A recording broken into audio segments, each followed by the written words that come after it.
Hey folks, Dan Lizette here for the Podcast Digest. Welcome back, episode 110. Very happy you took the time to download, subscribe, and listen to this episode. This is a big one, folks, a really big one, not only for my guest, as you guys probably already know from seeing the title of this episode. Glynn Washington from Snap Judgment was my conversation this week, which I'm going to tell you all about here in just a moment, but big for yet another reason. Starting with this week's show, I am very excited to announce that myself and the Podcast Digest now has secured our first advertiser. Yes, indeed.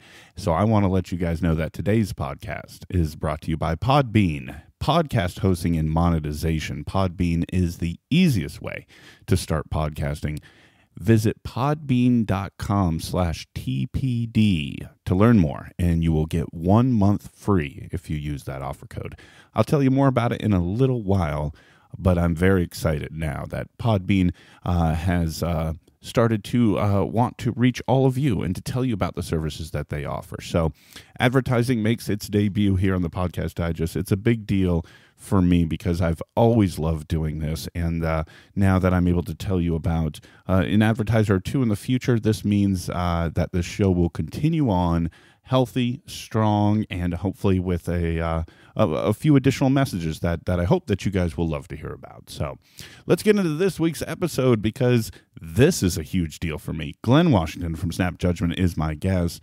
I talked to him. I do have to say a little shortened time frame than my normal episodes, but that's perfectly okay. Glynn is a busy man, but we talked about all kinds of great things. But I could have talked to this guy for hours and hours and hours. A wealth of information with a wonderful story to where he and the show are now at today. And I'm very excited to have you guys hear it. So without further ado, here it comes. Glynn Washington from Snap Judgment.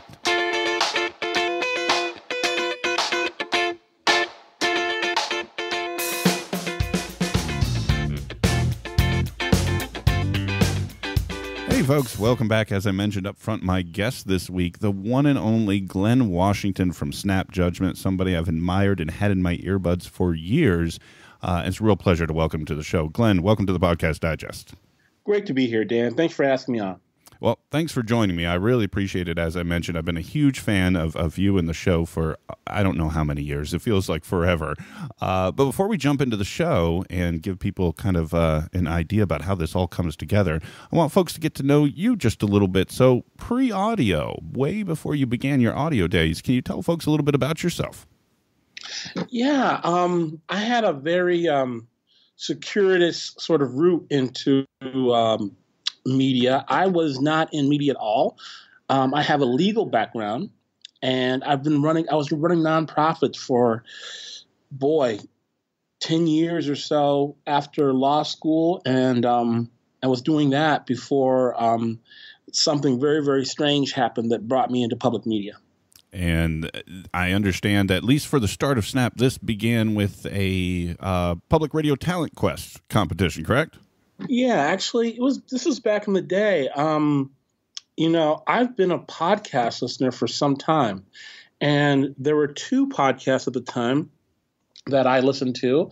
One was called The Shawnee, and the other is called Escape Pod. I believe they're still making Escape Pod, but the host of both of them said that the public radio folks were having a contest to get the next public radio host going on, and I decided to apply for it just because. I mean, one of the reasons why I think people give their money to public radio is because they feel a bit of ownership in what they're listening to, and I definitely felt that, and I felt like there's some things that I thought were being done poorly. And I thought, well, I can't just complain about it unless I put my little 2 cents worth of input in. And that's really what happened. I found out about the contest the day before you're supposed to have to submit an entry. And I did my little entry and forgot about it. And about 3 months later, I got a phone call saying I was one of 10 finalists. And I thought it was my buddy Mark playing a joke on me, so I hung up the phone on them, and they called back and said, "No, this is what you doing, man? Are you going to do this or not?" And that was kind of the start of the contest. And every week or so, they would give a some sort of task, and then they would kick people off the virtual island, so to speak. One I remember was they said, "Okay, you got 2 minutes to riff on a word. Your word is grace. Go." And that was, the start for me of the contest. And by the end of it, we actually had to make a full-on pilot.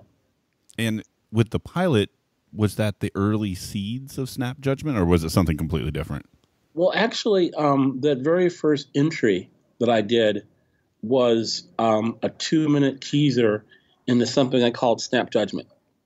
The pilot was, in fact, a Snap Judgment show, but again, I didn't have any media background. That was not where my focus had been at that time, and so myself and my buddy Mark, we worked crazy, didn't sleep for a week, made the pilot, and finally I went to bed. I had to bathe. It was one of those things where we'd just been working crazy. And I got up the next morning and I got a phone call from one of the contest organizers who said, "You have embarrassed yourself. You've embarrassed public media. You've embarrassed NPR, and you've embarrassed me. Click." Wow. And that was my entry in the public media. Welcome. It was, I didn't really understand what had happened. Actually, I still don't know what had happened, but but like I said, I didn't know too much about media. And a woman I didn't even know her at the time. Now she's a friend. It was an acquaintance I had met through the course of the contest. She gave me a tremendous act of professional generosity. Her name is Holly Kernan, and she's now the news director for KQED. It's a big station in San Francisco. But she did me the amazing professional courtesy of listening to the pilot. And she said, you don't know anything about making radio or nothing, but you're a pretty good storyteller. And she went through and gave me minute-by-minute notes on how I could fix some of my radio mistakes. And we did that just so I could sleep at night. I thought the whole contest thing was over. And there was never a prize really announced at the contest. I just didn't want to think that I had not put my all into it. And then, to make a very long story shorter, about 3 months later, I got a call saying they'd like me to come to D.C. to pitch this Snap Judgment thing. And several months after that, the Corporation for Public Broadcasting did fund the first season of Snap. Now, what's amazing about this, if your Wikipedia page is correct here, Glenn, there were 1,400 entries into this competition, yes? Yes. And that's pretty impressive to come out of a group that size. It was there's going to be some luck involved in that. Sure. I was really happy that they were originally going to pick one person, and they picked 3 people as winners of the contest, and 2 of us actually got funding. One of the other person was Al Letson, yes, who started State of the Reunion and who is now the host of Reveal. And I remember going through the contest thinking, wow, that's the brother to beat over there. Good Lord, it's coming up with some great stuff. And the joy when we both realized it wasn't like an either or thing, right, was like, it was just because I hadn't met Al yet, but we had a kind of a simpatico, even though he was on the other side of the country. And during the course of the contest, it wasn't like we were trying to denigrate the other person ever. It was like, okay, I got to give you that one, or did you see this? And we actually became friends through that process.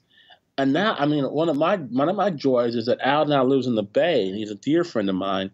And it's just kind of a funny how how our friendship started on this weird little beginning.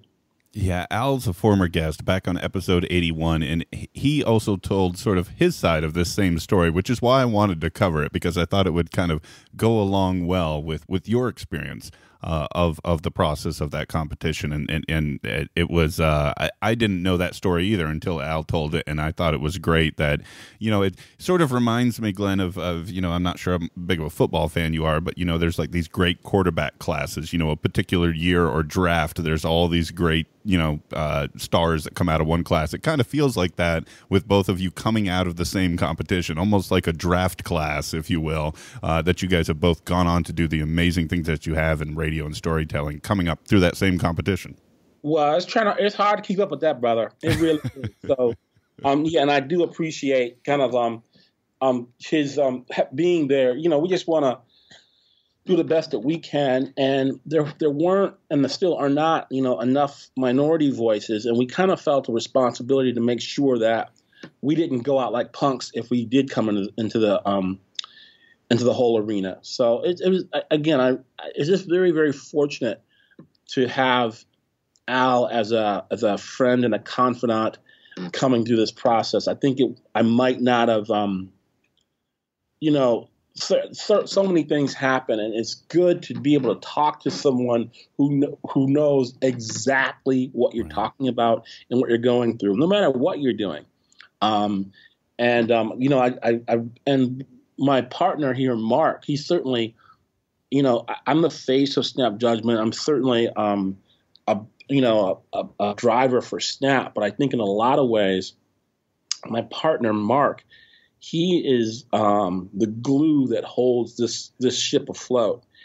And we tell this a lot to writers or creative people of any type, that when you start writing, or you write a book, or you write a short story, or whatever it may be, you write that, and then you give that to your buddy, your girlfriend, your mom. And what do you say? What do you think? What do you think? And they give you the best advice that they can. But they may not know where you're coming from and where you're trying to go. Like, if I write a science fiction novel, which is like my thing, and I give it to my mother, who is more interested in religious literature, she's going to take that and say, what this story about the space opera thing needs is more Jesus. Right. You got to put more Jesus in that. And that would be her honest opinion. And everyone, and the good thing that I'm very fortunate with Mark here is that he does in fact understand where I'm trying to go, or at least gets, if I'm going to tell a good story or something, he would get it. And he's also one who would say, no, this story is bad for various reasons. It doesn't accomplish what you were trying to accomplish. And finding someone who can actually be a reader for you, or someone who can look at your artwork, give you whatever that type of valid criticism is. They know what good stuff is, and they're able to help you take your stuff and make it that. It's just so critical. And oftentimes you might not know that person. And that's what the internet is great for. It's like, these various writing groups and stuff, and these communities that can form online, or from a conference you might go to, be it a podcast conference or a Comic-Con or whatever it may be. I think it's really, really important. Yeah, absolutely. That sounding board, that honest feedback, because you mentioned a buddy or a relative or somebody like that. They also may love you. They may like you a lot. They may not want to hurt your feelings. Whereas if you have that sort of confidant, that sounding board, Mark, as you gave the example, it sounds like he's willing to tell you straight out if something is not up to snuff.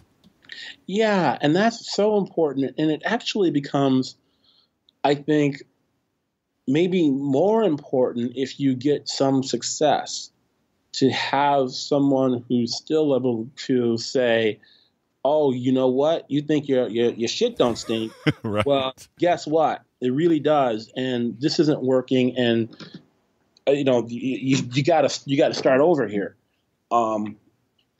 Because at the end of the day, I think that every creative person, when they start a new project, it's just as daunting. It's like that piece of blank paper is not going to fill itself, and it's hard. It's hard to you don't necessarily even I know good and well that I need to have listeners and editors and opinions and stuff like this. I don't want it. Right. I don't look forward to the critical review of whatever people say, but I know that it makes the stuff better. And like again, at this point I can literally say I've had hundreds of these sessions with Mark, and I still don't want to do them because you're afraid of what he might say. Yeah, this crap. I don't know. It's just, but I mean, it's good. It's good, but it's just so funny the things of storytelling that that everyone knows that the best personal stories come from picking at scabs, that going deep inside and finding those rough spots in sometimes your own character. Okay, you know that as a writer, that intellectually, doing that, being honest with yourself. I still recoil from that, even though I know that the more honest with myself I am, the better that piece of writing is going to be, because I'm going to be learning something myself as I work through it. It's just all this stuff we know. It just because we know it doesn't make it any easier. Right. Speaking of story, and I know that was if we have the opportunity, I'd like to touch as well as on your keynote at Podcast Movement, because I thought it was so wonderful in terms of the emphasis on story as being the top of sort of the importance pyramid. But the story I want to jump into is the story of Snap Judgment. Let's start from the beginning if we can. Is there an origin story to the name? Because it seems so fitting. Well, the idea was I was trying to find a way to tell stories and get rid of all the boring stuff. I think that oftentimes, especially in public media, we get in the way of our own storytelling. Or like I try and tell producers here, our own spell casting. We want to block it in so many different ways. So the idea is, okay, let's drop someone in the middle of a decision-making process. And then at least have our innovation, if we have one, is an innovation of perspective. We really try very, very hard to not necessarily have the producer's voice, but whoever's living it. Maybe if the producer's living the story, their voice is a welcome part of the piece. But let's try and get in the head of the person who's got to make this decision. Left, right, up, down, marry, don't marry, whatever it's going to be. Every story I've ever liked, every single one has started in some point, way, shape, or form with someone having to make a decision. I mean, you gotta figure, is Bilbo going to go with Gandalf or isn't he? He's going to stay home at the Shire. Every single story has this thing, and let's just get to it more quickly, and let's go from there. So, embodying that element, what was the concept of the name sort of one that somebody may make too quick a judgment, or it's getting down to the essence of a particular story? Is that sort of the idea behind the name? I think it's more about the essence. I don't, the too quick a decision. I don't know if it was all about that. We thought it sounded slick. We thought that, snap judgment, one way or another. We honestly thought, and what's so interesting about it is that it's like, okay, we're gonna call it snap judgment, but we're gonna shorten it to snap, and we're gonna call people snappers and all this other kind of stuff. That was from day one, all that stuff, and I'm still stunned that at least that skeleton of the idea of snap has maintained itself. And it was really, it's like we wanted to tell stories, but we didn't want to be reporters. Because once you're a reporter, you become the arbiter of a certain type of expression. Like, you have to make decisions as to whether so-and-so is saying the right thing, and there's you have to make sure that bias and stuff like that doesn't steep in. What we were trying to do was say, let's stay with the perspective of the person who's living this thing. If someone tells me that their grandmother is a witch and is cursing all the grandchildren in their family, and if I think that they believe that and that they're going to act on that belief, my question to them is not, tell me more about Wicca. My question is to say, what happened next? What did you do? And that freedom to follow the story from a narrative perspective, I'm not trying to necessarily solve anything. I want to actually understand the world that the person is living in. And if I don't agree with the decisions they make, at least I understand the perspective from which they make them. All right, folks, I'm going to jump in here real quick so that I can tell you about that very first advertiser I mentioned up front. Today's episode of the Podcast Digest is brought to you by Podbean, podcast hosting and monetization. I know a lot of you out there are fellow podcasters, or maybe you're a super fan like I was before I started this show, and thinking about starting your own show. Well, I want to tell you all about Podbean.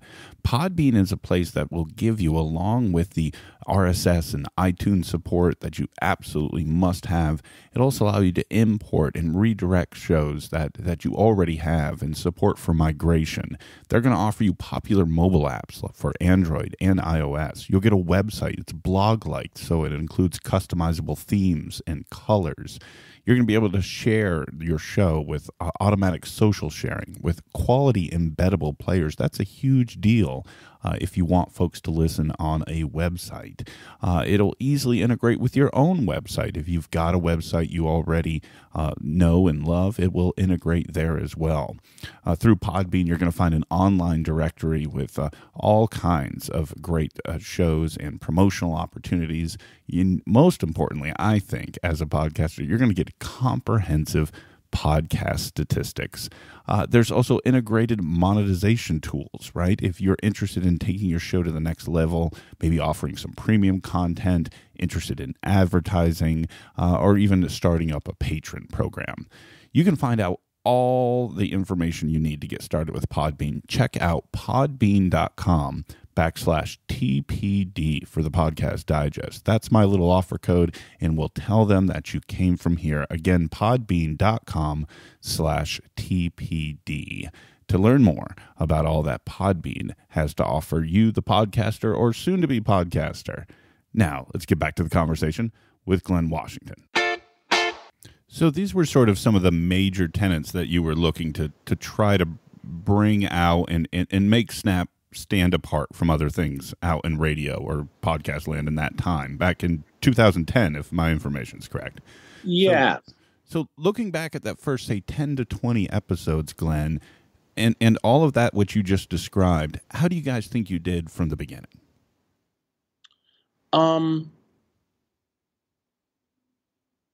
That's a good question. I think that we were definitely developing.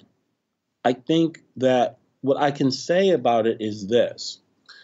If Mark and I have any talent at all, it is recognizing and developing producers. Our first sort of team of people here was Stephanie Fu and Roman Mars and Rebecca Hertz, Rita Daniels. Rebecca's returned to television. Roman started 99% Invisible. Stephanie's now at This American Life. Rita's hosting and producing stuff all over the place. This will talk about, when you talk about that whole football analogy that you were making before, I think that without question, those people were were stunning hires, and they did stunning work. Now, it was the first year. It was a startup, and we made a lot of mistakes. But, oh, man, I mean, the idea that at 1:30 in the morning, if I sent an email out, that there would be responses to it before 2, that was the kind of we really thought that we were fighting a war for almost the soul of public media, because I remember listening to a story and the reporter, picked a socially economically disadvantaged person in Chicago, asked him a question, and then translated the question for the radio listenership. And the idea, the foremost idea behind Snap is that America is smart enough to understand its own America, that we don't need an intermediary to speak to each other, and that I certainly don't want our producers to get in the way of that dialogue. Now, I don't mind if they're part of the story either, but I want to create these narratives so that we do, in fact, give people. We're not looking down our noses at our characters. And that is why you're not going to hear like a bunch of expert opinions on Snap Judgment, because I think the experts on people's stories are the people themselves.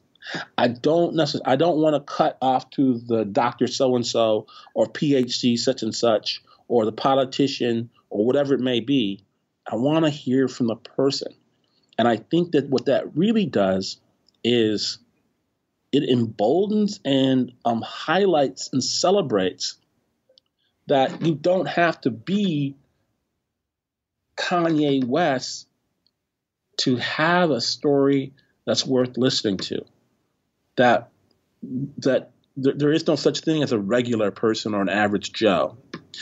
And as far as our first season is concerned, I think that we did get some way there, and at least putting down those markers and saying, let's talk to these real people and try to and make audio cinema of their stories. And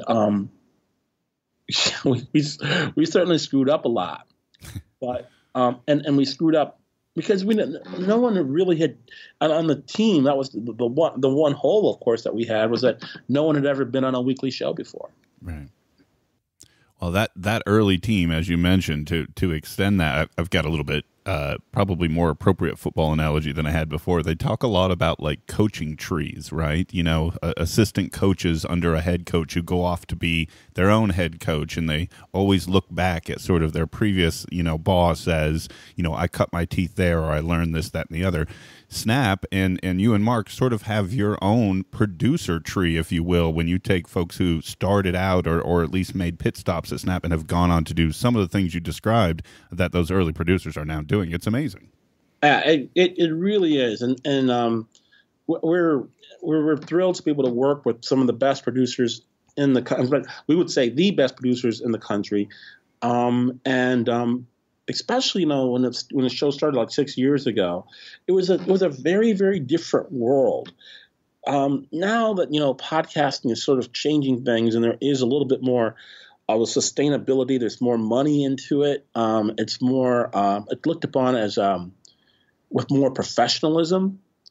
But at the time, the people who were doing it, almost all entirely doing it because they couldn't do anything else. They loved this so much they couldn't imagine doing something else, and those were the people who gravitated towards Snap.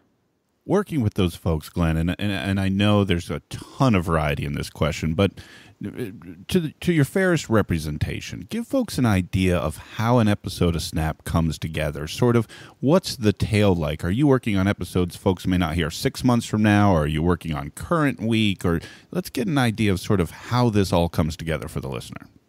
Okay, so right now there's probably maybe 2 episodes that kind of have the big arc that we can we hope this will come out maybe in a year.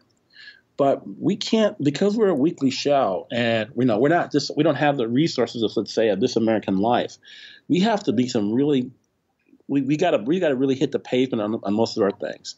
Most stories probably take between 6 weeks to 3 months to for us to make, and we have, but that's with the 3-month lead time, and we're making episodes in between there. So we're making probably about 30 new episodes a year, and that is it's a really daunting pace, but it also sort of serves my sort of almost diagnosed ADHD. We gotta keep on moving with this thing. And to be clear, not to interrupt, Glynn, but you said stories, not episodes, right? A story could take 6 weeks to 3 months to develop and come together? Right. And most Snap have 2, 3, 4 stories, yes? Right. And so what we'll do is, if we think we have something that we're going to put as a lead story, as an anchor story, we'll try to build around it, and say, how are we going to, what's the thematic through line, and what else we got in the kitty, and how can this piece fit with this piece. And then my job really is to say, okay, here are the 3 stories. Knit this together. Put an opening sort of spin on these things that will act as a sort of a hook to bring people through the episode. And that's generally what my open story does. It tries to establish, throw out a marker of where we're going today. What's happening? What are we examining narratively today? And are those opening stories your stories in all instances? Yeah, they're always mine. The question, of course, I get the most is, are my stories true? Yes, they are all true. And put it, at least in this sense, almost invariably, what actually happened is far more ridiculous and crazier than the story I'm putting out there. But I'll simplify and kind of back off some of elements for just believability and reality for some extent. But unless I'm telling a story about Pinocchio or shooting Superman with a God bullet or something like that, yeah, those stories did occur, and it's funny. It's just one of those things. Like I find myself. This is one of the things I'm really proud of. One of our most sort of our go-to live storyteller is a guy by the name of Josh Healy. Yes. And he's told some amazing stories about some amazing circumstances. But one of my favorite stories of his, when you look at the actual fact pattern of it, the fact pattern is, I went to the water park with my godson. That's pretty much it.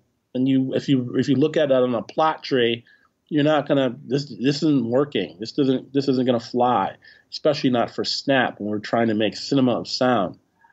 But he is able to tell a story about his trip to the water park that is so compelling that it was my favorite Snap Judgment story of the year last year. And I'm finding myself like, I do have, I've had this ridiculous, crazy life experience.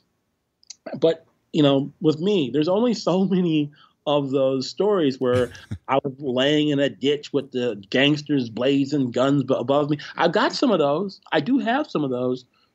But I'm finding that, as the show matures, that the stories don't have to be all guns blazing. Right. I can tell softer stories and still have them be Snap. I have to work harder to make those things cinematic, and it becomes more of a test of writing and production. But those stories, I think that's kind of the challenge right now for Snap. making everything that we do, not having to rely on pyrotechnics in order to make the stories work. Yeah, and I alluded to a moment ago, Glenn, about your keynote at Podcast Movement, and you shared that I believe it was the whole story on video from Josh Healy, as well as, and the name's escaping me, the young man with the mothers in the Jeep in the 100,000 miles, I believe it was.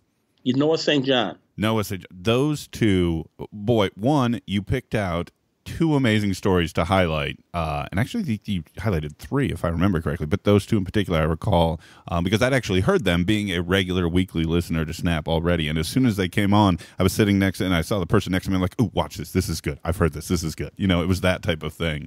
And it seems like Snap is sprinkled with many of those quality of storytelling, and it's a great segue to what I wanted to ask you about as well. You feature a lot of these live told stories as well. How did that come about? How do you end up finding these stories? Are there Snap specific events? I know that you do a live show on occasion, but the live told stories, are they just from the live shows, or how does that all come together? Yeah, so we having live shows was part of our DNA from the beginning. We do one or two live shows a year, maybe three if we're lucky. We actually actually this past weekend just started a tour and launched it off and kicked it off in LA, and yeah, so these are stories that we go through a roster of some of the best storytellers in the world and say, this is what's up, and see what we get. And we obviously the music and the soundscaping is really important to Snap. And so it's a very different thing that we try to keep the same sort of vibe for. And it's different in the sense that most of our weekly shows, these are produced pieces. And so we send a producer out to speak with someone who has to almost coax the story out of someone. A 5-hour interview might result in a 5-minute story. Right. And that's there was very, very, very edited. We have to do the exact opposite, of course, in a live situation. Someone has to get on a stage, lights, camera, action, and be able to rock a story in front of 3,000 people. But the vibe, the sense of discovery, and the kind of the emotional vulnerability is something that we still want to see in these stories. And I am so proud of this last live show that we just did this week. And we're going to be touring this around the country. We're actually coming to Chicago. And I think next week, not this weekend, the weekend after, it's Portland and Seattle. But this show is unbelievable because, again, the people who come and give us their genius are just stunning. Don Reed and James Judd, Jamie DeWolf. It's an incredible show. This woman, Jen Colbert, makes me laugh myself silly whenever I speak to her. And we added, this is her first time on a Snap stage, this woman, Katie Levitt. The show is on fire. It's made out of magic and light. I can't wait for everyone to see it. If you get a chance, do not miss this. It's just, because the reason why I guess I'm so excited about right now is because it's like with anything else, you don't know that it's going to work. Right. We go right to the wire. We never had a full run through of the show because of scheduling and craziness, and everyone's doing the best they can. And we're hoping that all these moving pieces sort of coalesce. But we did the first shows this weekend in LA and then in Phoenix. And I've never been more proud. It seems to me, and tell me if this is a fair statement or edit this in any way that you see fit here, Glenn. It seems to me like these live shows are the most honest distilling of the essence of Snap, right? When you talk about storytelling and how you're trying to produce these segments and these stories and taking these interviews for, this unfiltered view, it seems like this live show is the most honest representation of all things Snap.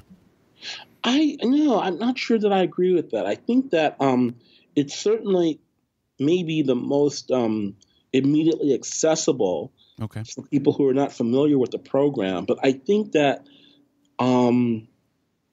every aspect of the show is really like people are put. I just can't say enough about the people who are just putting their genius into making Snap Snap. They do it from a lot of different ways. For the regular show on a weekly basis, we have 3 music producers who do nothing but try to score the episodes with original music. Yes. It's a daunting, stunning, towering, ridiculous task. They're essentially making 30 new albums a year, and they do it. And I don't know how they do it. I don't like. It used to be. I used to go and I used to like to try and score stuff. And I'd go into the music room and do a little something. But now, they'd kick me out of there and what do you get out of here? Go write something. I can't even begin to understand, what the tools they're using and stuff like that. And I'm in awe. I'm humbled and I'm in awe that we get to work with this type of talent on a daily basis.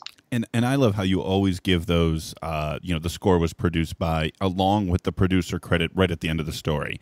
And what's funny is I'm starting to remember a lot of the names now. I remember Leon Morimoto, right? I remember that one. Morimoto, yeah. Lindsay Lorio, Pat Mesiti-Miller. Exactly.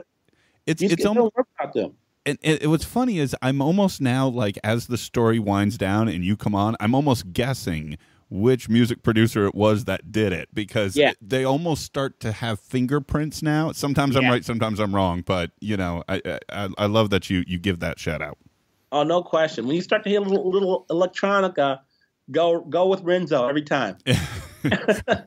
I got one more topic I want to cover with you, Glynn, because I know we're bumping up against the time here, but Snap and yourself and Mark and the team there do something that I find really interesting, and I think it's great because obviously I'm big into podcasts, listen to a lot of them, and I love finding new ones.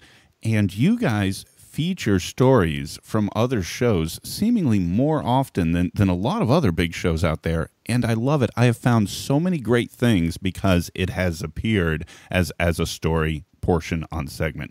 What's the decision like that? How do these things kind of come across your desk, and how do you help make it fit the Snap formula?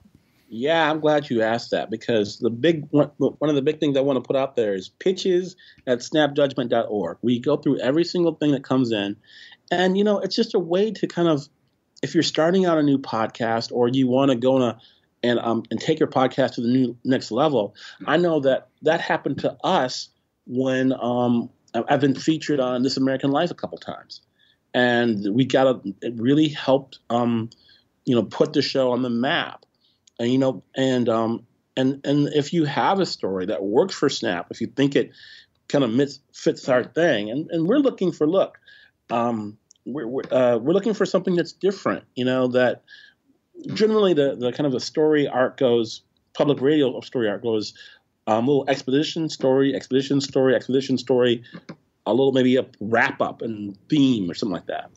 For us, it starts story, stop. We don't want the exposition. We don't want you. You will never, ever, ever, ever, ever, never, never hear me tell you what the story means at the end of it. There's lots of reasons why I think that's a really, really bad idea. But we trust our audiences enough to say we're trying to find a way to have an emotionally coherent conclusion without having to go in and say, and now, and I always knew, and then that's when I realized, or something like that. All that stuff is just, we want to take that stuff out of the window. And by an emotionally resonant, sort of intellectually coherent conclusion, it doesn't mean necessarily, these are real people. And there's a conceit about stories that, things are over, but life is never over. And and it doesn't mean that it's necessarily resolved or that it's better now or anything like that. It's just that we found a way to have an ending that makes narrative sense for these circumstances. Well, I love when you guys take the chance and feature some of the other folks out there. I know I met him in Chicago. He's been on my show. Great guy. We still chat back and forth. Whit Missildine from This Is Actually Happening, I know, has been featured on Snap a couple times. And we can't wait to get the next Whit Missildine story on here. He is incredible. He's awesome. Yes. Yeah. I think There Be Monsters has been on. The Heart's been on. Mm-hmm. Nick Vanderkolk used to work here from Love and Radio. We're looking. Strangers podcast was been featured. True Story. We really are. And Risk, another great storytelling show. We oftentimes will take pieces from them, and we're always looking for stuff. And I think that's the lifeblood. We cannot allow this to get stale, and so we're always looking for new energy and new perspectives. Well, it's amazing. I can't tell you how many years I've been listening to the show, close to after launch for sure, and it's been a real pleasure and honor to talk to you, Glynn. Thank you so much for your time. Thank you, Dan. I really appreciate it. And folks, there it is, episode 110 of the Podcast Digest. Hope you enjoyed that conversation with Glynn. What a cool guy. I admire his work so greatly. If you did enjoy that episode, tell somebody on social media, share the Podcast Digest with a friend. Tell somebody else who you're trying to get into podcasting, somebody else who wants to go behind the scenes of their favorite shows. That will do it for this week. But before I go, just one more time, I've got to tell you about this awesome company that's decided to support the Podcast Digest and, more importantly, tell you about what they're offering. Visit podbean.com/TPD if you're thinking of starting a podcast, folks, or looking for a great home for your existing show. You'll get 1 month free if you sign up with that special URL. Podbean.com/TPD. You can try out all of Podbean's great hosting features. Folks, that'll do it for this episode. I really hope you enjoyed, and thank you so much for listening. Until next week, my name's Dan Lizette, and I will talk to you then. Thank you for listening to the Podcast Digest. You can follow the show on Twitter @PodDigest. Like the show on Facebook at facebook.com/The Podcast Digest. Email the show feedback at thepodcastdigest@gmail.com. And you can find all the previous episodes and exclusive blog entries at the show's website, thepodcastdigest.info.